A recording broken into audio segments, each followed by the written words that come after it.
Welcome to the Genius Factory. Enjoy the video. In this video, I will explain how to make yogurt drink at home. First, gather your essential ingredients: fresh milk, a live yogurt starter, and any flavorings you desire.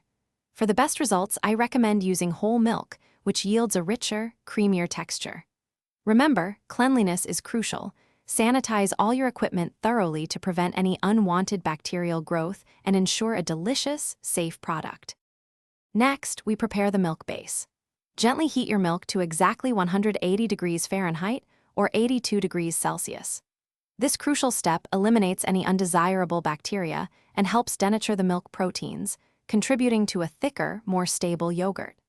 After heating, allow the milk to cool down to a temperature between 110 and 115 degrees Fahrenheit, which is 43 to 46 degrees Celsius. Now it's time to introduce the magic ingredient, your starter culture. Once the milk has cooled to the correct temperature, gently whisk in about 2 tablespoons of a high-quality live yogurt starter. Ensure the culture is thoroughly and evenly distributed throughout the milk. Then, carefully pour this inoculated milk mixture into your clean jars or directly into a dedicated yogurt maker, preparing it for fermentation. Finally, the fermentation process begins. Incubate your yogurt mixture for 6 to 12 hours, maintaining a consistent temperature of 110 degrees Fahrenheit. The duration of this incubation directly impacts the final product. A longer period yields a tangier, thicker yogurt drink.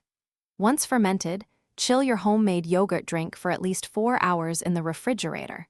This stops the fermentation and enhances its refreshing taste. Enjoy your delicious creation.